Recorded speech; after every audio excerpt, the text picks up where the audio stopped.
atheism and creationism. Those are false dichotomies. Atheism is not a theory. It is not a scientific theory. It is not a dogma. It is a personal viewpoint. Creationism is neither a theory nor a dogma.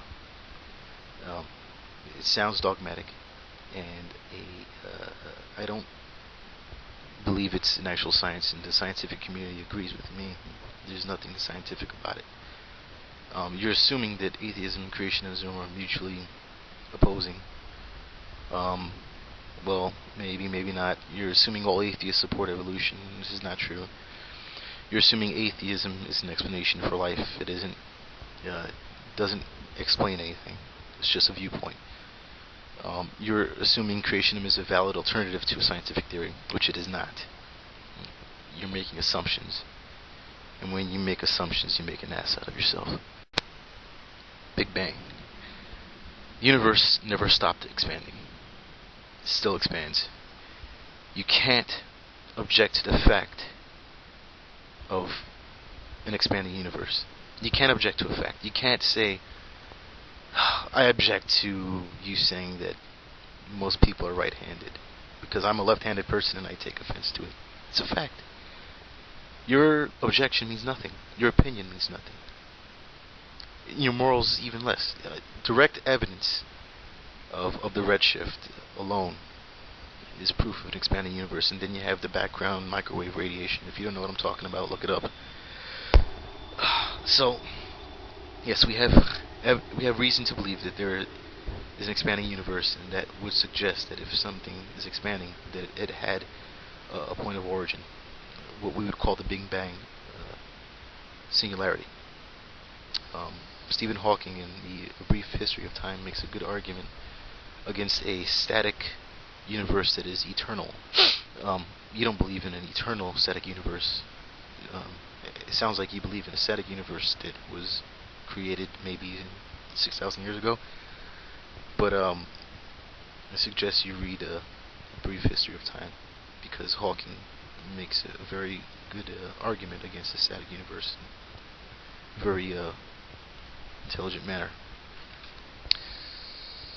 But all evidence is pointing to a universe that is not static and that's not eternal. It had a origin at a point in the past.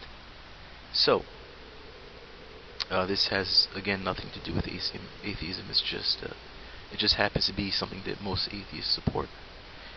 In the same way that most atheists support science and evolutionary theory and rational stuff.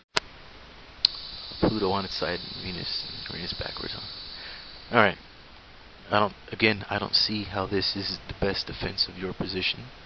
If you think that God is perfect and that creation is perfect, why would God make, as you say it, Pluto on his side and Venus and Uranus backwards?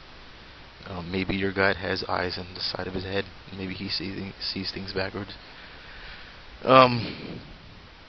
Anyway, as far as I can tell, Pluto is not on its side. It has an orbit that is highly eccentric, and technically, the scientific community doesn't even consider it a planet anymore. And I was a little bit upset about that when Pluto got demoted from planet to, I guess they call it a dwarf planet or a dwarf icy planet or whatever the hell they call it. But they do have good reason to claim that. I mean, half of the mass of Pluto is ice. And if it were to come to the orbit of planet Earth, it would grow a tail like a comet. So it really is more like a comet than like a planet. And what do we know about comets is that they have eccentric orbits, like Pluto does. And there are theories that Pluto was a captured comet. That might explain why its orbit is so eccentric. So there's that. And then you have Uranus, which does happen to be on its side. It rotates on an axis that's perpendicular to the plane of the solar system. And Uranus and Venus have what's known as retrograde rotation, which means that if you're looking at the solar system from an arbitrary point on the top of the sun, everything appears to be revolving and rotating counterclockwise, except for Uranus and Venus. And we don't know why. Science is able to admit ignorance. If it wasn't for science being able to admit ignorance and asking questions, we wouldn't be able to figure things out. So we don't know why. We have theories. There are different theories that, for example, Triton is one of the moons of Neptune, I believe, and it has a retrograde motion. There are various theories. Some theories are that the motion of these planets might have been disturbed, or that some of these objects that are moving retrograde might have been, for example, other smaller moons have been captured moons. It's possible that something hit these planets and made them move that way. We don't know. These are theories. Once again, it's not the best argument for your side. You're implying that science isn't perfect. Well, no shit. Of course science isn't perfect. That's why we have theories. That's why theories are revised. And then they lead to scientific laws.